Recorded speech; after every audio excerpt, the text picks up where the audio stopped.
I, 34M, never thought I'd be writing a post like this. Margaret, 32F, and I have been married for 8 years, together for 12. We met during our sophomore year of college. I was this quiet, nerdy computer science major, and she was a vivacious art history student. We were paired up for a group project in a general education class, and despite our differences, we hit it off immediately. Margaret came from a wealthy family in New York. Her parents were high-powered lawyers who always pushed her to follow in their footsteps. But Margaret had other ideas. She wanted to pursue her passion for art, much to her parents' disappointment. I admired her courage to follow her dreams, despite the pressure. My background was quite different. I grew up in a small town in Ohio, raised by a single mom who worked 2 jobs to make ends meet. I got into college on a scholarship and was determined to make something of myself. Margaret and I bonded over our shared desire to forge our own paths in life. After graduation, we both landed jobs in Seattle's booming tech industry. I started as a software developer at a startup, while Margaret got a job managing social media for a trendy art gallery. We were young, in love, and excited about building a life together in a new city. We got married 2 years after moving to Seattle. It was a small, intimate ceremony, just close friends and family. Margaret's parents didn't approve of her marrying a small-town nobody, their words, so they didn't attend. It hurt Margaret deeply, but she put on a brave face. I promised her that day that I'd always be there for her, that we'd create our own family. The first few years of our marriage were amazing. We both advanced in our careers, bought a cozy apartment in a hip neighborhood, and traveled whenever we could. We decided early on that we didn't want kids. Instead, we focused on our relationship and personal growth. Margaret got into yoga about 3 years ago. She said it helped her deal with the stress of her job, which had become more demanding as she climbed the corporate ladder. I was supportive, happy that she found something she enjoyed. I even tried it a few times myself, but quickly realized I wasn't cut out for it. I preferred to spend my free time on photography, a hobby I'd picked up in college. Everything seemed perfect. We had good jobs, a nice home, shared interests, and a strong relationship. Or so I thought. About 6 months ago, Margaret started going to a new yoga studio closer to our house. She was really excited about it, saying the classes were more challenging and the instructor was great. I was happy for her, glad she found something she enjoyed so much. Looking back, I should have seen the signs. She started spending more time at the studio, sometimes going for extra classes or workshops. She'd come home later than usual, always with some excuse about traffic or grabbing a smoothie with her yoga friends. I didn't think much of it at the time. I trusted her completely. Last month, I decided to surprise Margaret by picking her up after her yoga class. I had just finished a big project at work and thought we could celebrate with a nice dinner. I got to the studio a bit early and waited in the parking lot. That's when I saw them. Margaret walked out with this young, fit guy. He had the typical yoga instructor look, man bun, tattoos, the works. They were laughing about something, and then, right there in the parking lot, they kissed. It wasn't a friendly peck on the cheek either. It was a full-on, passionate kiss. I felt like I'd been punched in the gut. I couldn't breathe. I couldn't think. I just sat there, frozen, watching my wife of 8 years make out with some guy in a parking lot. After what felt like an eternity, they finally broke apart. Margaret got into her car and drove off, completely oblivious to my presence. I didn't confront her that night. I couldn't. I was too shocked, too hurt. I made up some excuse about working late and stayed at a hotel. The next few days were a blur.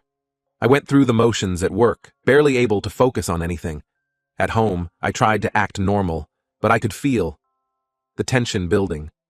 Finally, after a week of this torture, I confronted Margaret. I told her what I saw and asked her to explain. She broke down immediately, crying and begging for forgiveness. She said it was a mistake, that it didn't mean anything. She swore it was just a physical thing, that she still loved me. I asked her how long it had been going on. 6 months, she said. 6 fucking months. Half of our marriage had been a lie. I felt sick.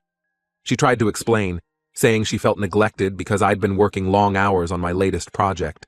She said the yoga instructor, Donald, made her feel desirable and young again. I couldn't believe what I was hearing. Had she forgotten all the times I'd supported her career, even when it meant sacrificing my own opportunities? Had she forgotten the trips we took, the life we built together? I've been staying at a friend's place for the past week, trying to figure out what to do. Margaret keeps calling and texting, begging me to come home so we can work things out. But I don't know if I can ever trust her again. The thing is, I'm not just hurt. I'm angry. I want her to feel the pain she's caused me. I want her to understand what it's like to have your world shattered in an instant. I've been thinking about ways to get back at her, to make her suffer like I'm suffering. I know it's probably not healthy, but I can't help it. I keep imagining ways to ruin her life like she's ruined mine. Maybe I could expose her affair at work. She's always been so concerned about her professional image. Or tell all our friends and family what she did. Part of me even wants to go after Donald, make him pay for messing with a married woman. I know I should probably just file for divorce and move on, but the thought of her getting away with this without any consequences makes my blood boil. I want justice, or maybe just revenge. I keep thinking about our wedding day, how happy and in love we were. I remember promising to always be there for her, to be her family. Now I feel like a fool for believing in those promises. So Reddit, what do you think? Am I crazy for wanting to get back at her? Or is it normal to feel this way after being betrayed? Any advice on how to move forward would be appreciated. I feel lost and alone, and I don't know what to do next. Edit. Thanks for all the responses. I'm reading through them and trying to process everything. To those asking why I haven't filed for divorce yet, I'm working on it. I've contacted a lawyer and I'm gathering all the necessary documents. I just need some time to get my head straight before I make any big moves. Update 1. It's been about a month since my last post, and a lot has happened. First off, I want to thank everyone for their advice and support. It really helped me get through some dark days. I decided not to go through with any elaborate revenge plans. As tempting as it was, I realized it would probably just make me feel worse in the long run. Instead, I've been focusing on taking care of myself and preparing for the divorce. I moved out of our shared apartment and found a small place of my own. It's not much, but it's mine, and it's free from all the painful memories of my life with Margaret. I've been throwing myself into work and spending more time on my photography hobby. It helps keep my mind off things. As for Margaret, she's been relentless in her attempts to reconcile. She's shown up at my workplace, sent countless messages, and even tried to get our mutual friends to intervene on her behalf. It's exhausting, to be honest. The worst part was when she showed up at my new place. I still don't know how she found out where I live. She was crying, saying she'd do anything to make it work. She even suggested couples therapy. I told her it was too late for that and asked her to leave. She refused, so I had to threaten to call the police before she finally left. I've started the divorce proceedings. My lawyer says it should be relatively straightforward since we don't have kids or many shared assets. Still, it's a painful process, dismantling the life we built together. One thing that's been particularly difficult is dealing with our friends and family. Most of them didn't know about the affair, and Margaret had been spinning a story about us, just going through a rough patch. I finally decided to set the record straight. I didn't go into all the sordid details, but I made it clear that Margaret had been unfaithful, and that our marriage was over because of her actions. The reactions have been mixed. Some friends have been incredibly supportive, offering help and a listening ear. Others seem uncomfortable with the whole situation and have distanced themselves. Margaret's family, unsurprisingly, has taken her side and has been quite hostile towards me. Her father even called to berate me for throwing away a good thing. It was all I could do not to laugh bitterly at the irony. My mom has been my rock through all of this. She flew out from Ohio to stay with me for a week, helping me get settled into my new place and just being there for me. We had a lot of long talks about relationships, trust, and moving forward. She shared some things about her own past that I never knew, including why she and my dad split up. It gave me a new appreciation for everything she went through raising me on her own. As for Donald, the yoga instructor, I haven't done anything about him. Part of me still wants to confront him, to make him face what he's done, but I know it's not worth it. He's not the one who made vows to me. Margaret is the one who betrayed me, and she's the one I'm cutting out of my life. There have been moments of weakness where I've considered giving Margaret another chance. The loneliness can be overwhelming at times, and there's a part of me that misses the life we had. But then I remember the look on her face when I confronted her about the affair, and I know I can never trust her again. I've been trying to keep busy to avoid dwelling on things too much. I signed up for a local photography class, hoping to improve my skills and maybe meet some new people.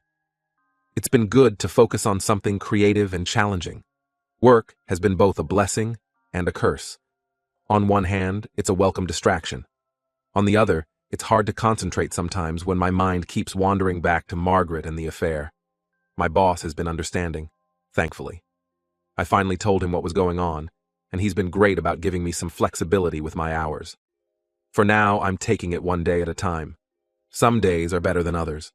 I'm trying to focus on the future and rebuild my life. It's not easy, but I know it's necessary. I've been thinking a lot about what I want for my future. Before all this happened, Margaret and I had been talking about starting our own business together. Now, I'm wondering if I should pursue that dream on my own. It's scary to think about, but also exciting. I'll update again when there are significant developments in the divorce proceedings or if anything major happens. Thanks again for all your support, Reddit. It means more than you know. Update 2. It's been another couple of months, and I wanted to give you all an update on my situation. The divorce is moving forward, albeit slower than I'd like. There have been some complications with dividing our assets, particularly our shared investment portfolio. Margaret's lawyer is pushing for a larger share, claiming that her career sacrifices early in our marriage entitle her to more. It's frustrating, but my lawyer assures me we have a strong case. In the meantime, I've been trying to focus on personal growth. I joined a gym and started working out regularly. It's been great for managing stress and helps me sleep better at night. I've also been seeing a therapist to work through my trust issues and anger. It's not easy, but I'm slowly starting to feel like myself again. Work has been a welcome distraction. I threw myself into a big project, and it's paying off. My boss noticed my extra efforts and hinted at a possible promotion in the near future. It's nice to have something positive to focus on. As for Margaret, she's finally stopped trying to contact me directly. However, she's now using our mutual friends as intermediaries. It's put some of our friendships in an awkward position. A few friends have told me that Margaret's been painting herself as the victim, claiming that I'm being unreasonable by not giving her a second chance. It's infuriating, but I'm trying not to let it get to me. I ran into Donald, the yoga instructor, at a local coffee shop last week. It was incredibly awkward. He tried to apologize, saying he didn't know Margaret was married. I didn't buy it for a second. I told him to save his apologies and walked out. It shook me up more than I'd like to admit, but I'm proud of myself for not losing my cool. On a more positive note, I've started dating again. Nothing serious, just casual coffee meetups and such. It's been nice to connect with new people who don't know my history. It's helping me remember that there's life after Margaret. The hardest part lately has been dealing with the holidays. This will be the first Thanksgiving and Christmas I've spent alone in nearly a decade. My family has invited me to join them, but the thought of all the pitying looks and awkward conversations is almost worse than being alone. I'm considering taking a solo trip instead, maybe do some photography in a national park. I've been thinking a lot about the future lately. Before all this happened, Margaret and I had talked about starting our own tech company. Now, I'm considering pursuing that dream on my own. It's scary, but also exciting. I've been working on a business plan in my free time, and I'm starting to think it might actually be viable. That's all for now. I'll update again when the divorce is finalized, or if anything significant happens. Thanks again for all your support, Reddit. It's been a huge help during this difficult time. Update 3. Hello everyone. It's been about 6 months since my last update, and I wanted to share some final thoughts on this chapter of my life. The divorce was finalized last month. It was a long and draining process, but it's finally over. In the end, we settled on a fairly equal division of assets. Margaret got to keep the apartment, and I got a larger share of our investments. It's not ideal, but I'm just glad it's done. I've moved to a new city for work. The promotion I mentioned in my last update came through, but it required relocation. At first, I was hesitant about such a big change, but now I see it as a fresh start. New job, new city, new life. I haven't spoken to Margaret since the divorce was finalized. Last I heard, she's still with Donald. They moved in together shortly after our divorce was settled. It stung at first, but I'm surprised to find I don't really care anymore. They're just two people I used to know. My photography hobby has turned into something more serious. I've had a few of my photos published in a local magazine, and I'm working on putting together an exhibition. It's exciting to have a creative outlet that's just for me. Dating is still casual, but I'm enjoying meeting new people without the pressure of a serious relationship. I'm not ready for that yet, but I'm open to the possibility in the future. The business idea I mentioned in my last update is slowly becoming a reality. I've been working on it in my spare time, and I recently pitched it to a few potential investors. They seemed interested, so who knows? Maybe in a year or two, I'll be running my own company. My relationship with my mom has gotten even stronger through all of this. We talk almost every day now, and she's planning to visit me in my new city next month. It's nice to have that solid family support. I still have moments where I think about Margaret and our life together. Sometimes I miss the good times we had. But then I remember the betrayal, the lies, and I know I made the right decision. I'm building a new life now, one that's entirely my own. To anyone going through something similar, hang in there. It gets better. Focus on yourself, surround yourself with supportive people, and don't be afraid to ask for help when you need it. This will be my final update on this situation. Thank you all for your support and advice throughout this journey. It's meant more than you know.